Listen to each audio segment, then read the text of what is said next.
Selamat datang di Lavender Channel. Kali ini bersama saya Dadi Bangun, Direktur Akademik Lavender.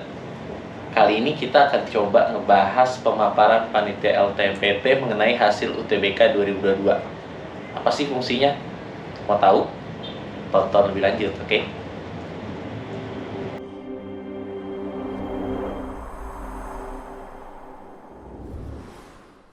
Oke, nah yang perlu kalian ketahui adalah apa sih fungsinya kita harus melihat pemaparan hasil UTBK 2022 oleh Panitia LTMPT. Nah, kan teman-teman di sini kita perlu lihat data historisnya kayak gitu. Kenapa?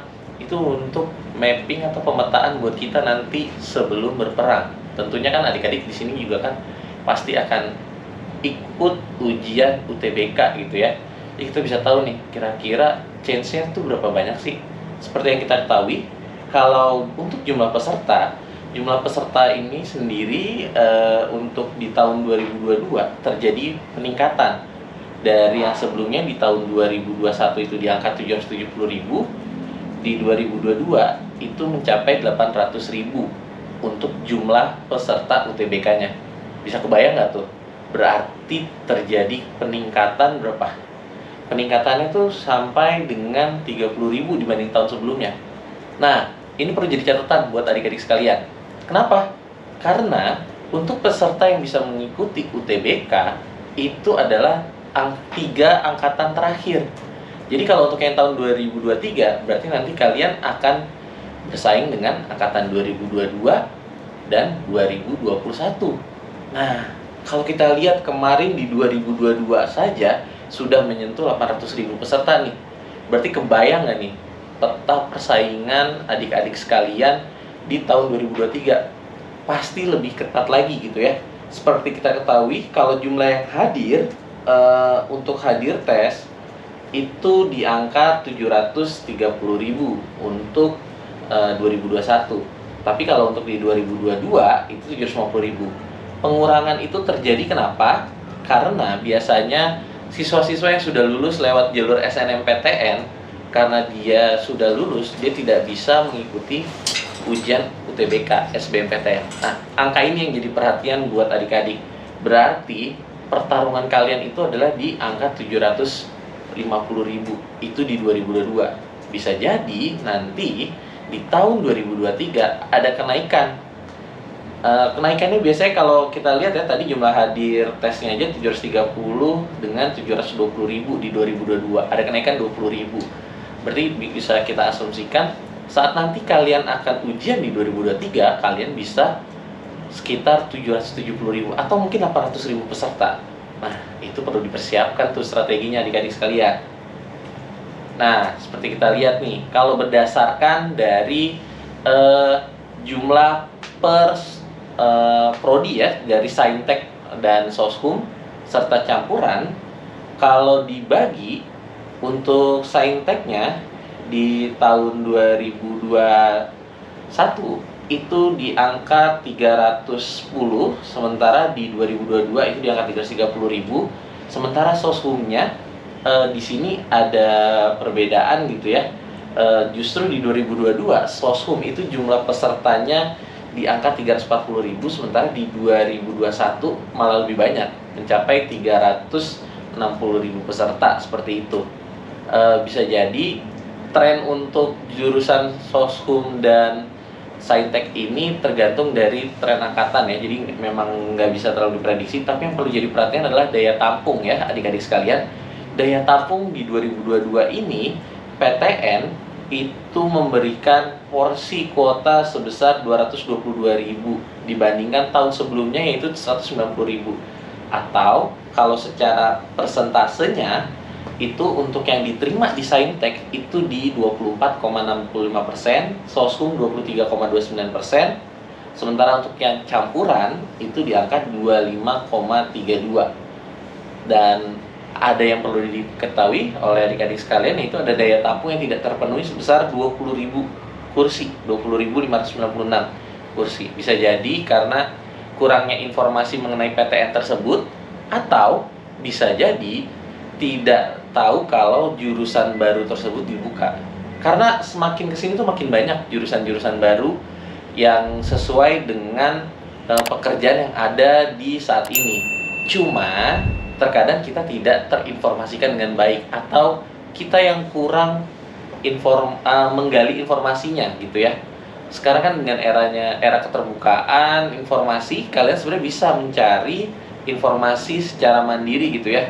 Googling, atau kalian juga bisa langsung kontak ke perguruan tinggi negeri tersebut yang misalnya kalian incar, atau perbanyak lagi wawasan kalian. Karena sejauh ini persebaran untuk peminatan perguruan tinggi negeri itu mayoritas masih di 15 PTN berbadan hukum. Itu masih favorit. Sementara padahal jumlah PTN itu masih ada banyak gitu ya.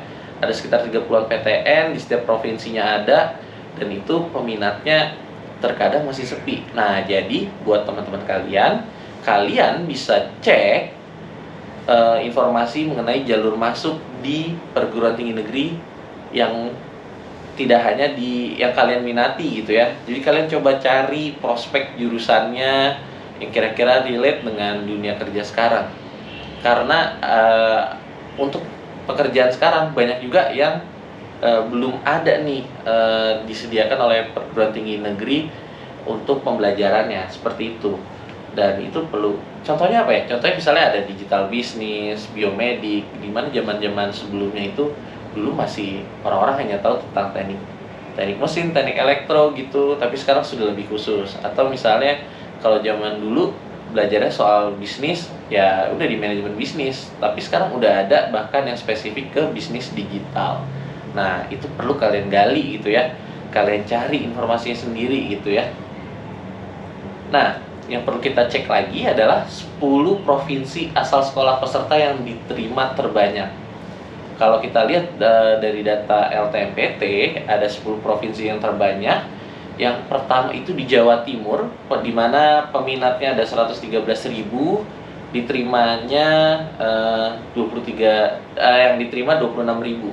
Jadi yang daftar itu 113.000, diterima 26.000 dengan persentasenya 23,66%. Di urutan kedua itu adalah Provinsi Jawa Barat, ketiga Jawa Tengah, keempat Sumatera Utara nih.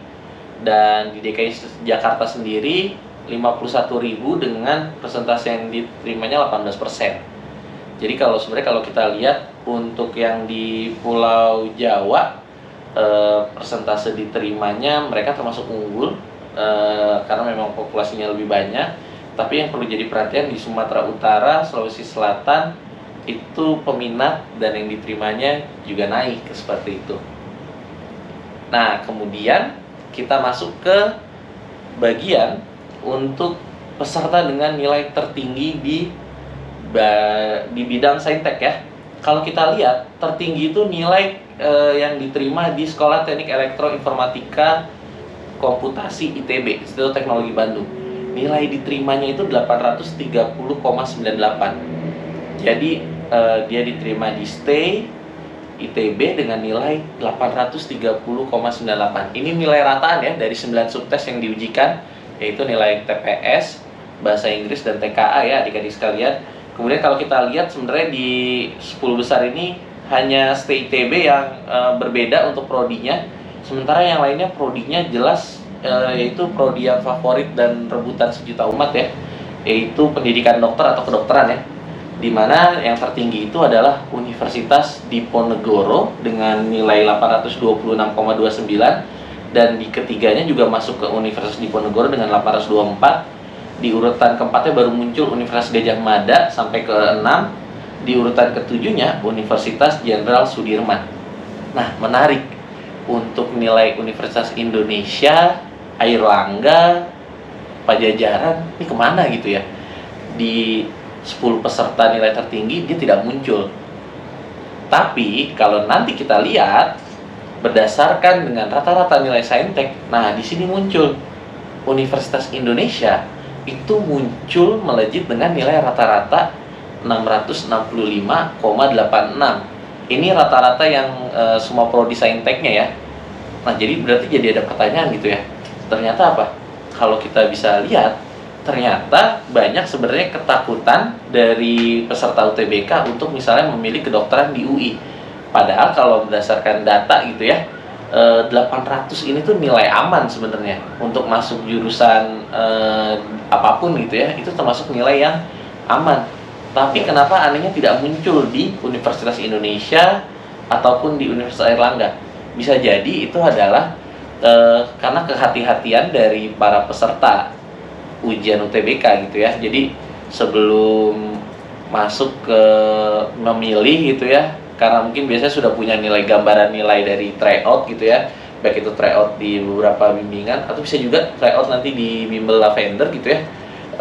Teman-teman misalnya jadi ngukur, oh kayaknya nggak mungkin nih milih kedokteran UI kayak gitu, jadi pilihnya langsung ke yang lain gitu.